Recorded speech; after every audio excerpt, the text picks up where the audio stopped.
Welcome back to Story Highway, where stories don't just entertain, they breathe life back into the parts of you that forgot how to feel. Today's journey is about a man who carried his pain like a locked box, until one small moment cracked it open. Sit back, relax, and let the story guide your English and your heart. In a small town in Colorado, there lived a man named Daniel Hayes, someone everyone admired, but no one truly understood. He worked as a firefighter, the kind of man who ran into burning houses without hesitating, the kind who saved lives with steady hands and calm breaths. But behind all that bravery lived a strange, heavy truth.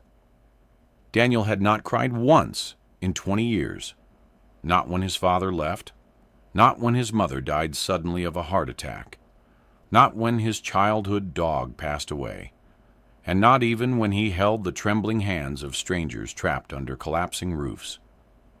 He felt everything, every loss, every scream, every goodbye. But his tears stayed buried somewhere too deep for him to reach, and over the years his heart grew harder, colder, like a stone kept under water for too long. People called him strong. He knew better. He wasn't strong. He was stuck. Daniel's life changed the day Lucy Carter, a new paramedic, joined his fire station. A woman with a soft voice, messy hair, and an uncanny ability to see through people as if their pain had its own color.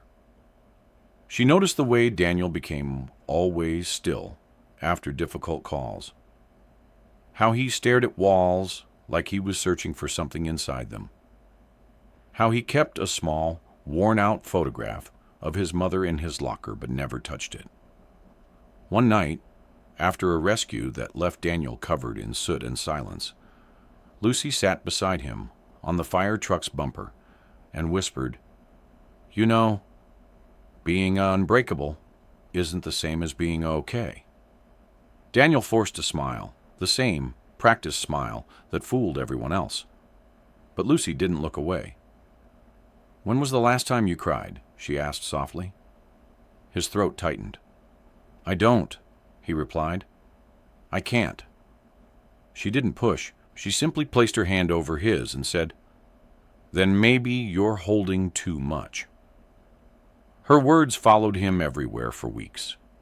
Into his empty kitchen, into his quiet bedroom, into the nightmares he could never explain. Until the night that would become the turning point of his life. A late call came in. A house fire, a child trapped inside.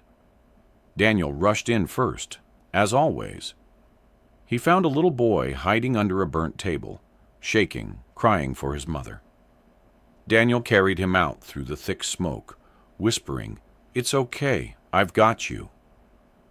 But as soon as they reached safety, the child clung to Daniel's neck and sobbed with a pain so pure, so familiar, that something inside Daniel cracked open. He felt the boy's tears soaking his uniform, felt the way his tiny fists trembled. And suddenly, Daniel wasn't holding a child anymore.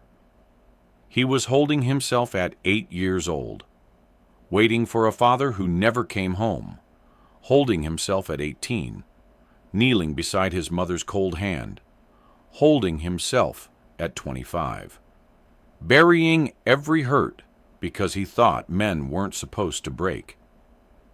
He sat on the sidewalk with the child still wrapped around him, and for the first time in 20 years, Daniel Hayes cried. Not a single tear, but a storm, years and years of grief rushing out of him like a dam breaking. Lucy reached him first.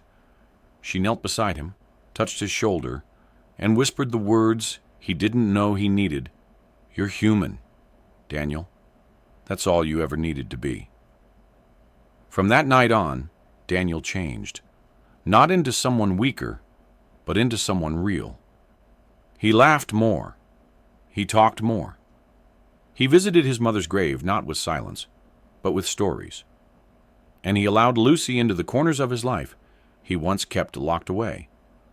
People noticed he became softer. He corrected them gently.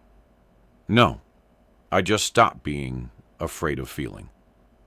And years later, when he married Lucy, he held her hand during the vows with tears glistening unapologetically in his eyes, because he learned something he wished someone had told him long ago. Crying isn't a sign of weakness. It's the sound of a heart finally speaking. Thank you for traveling with us on Story Highway. If this story touched your heart, remember, sometimes the strongest thing you can do is simply let yourself feel. Join us tomorrow for another journey worth taking.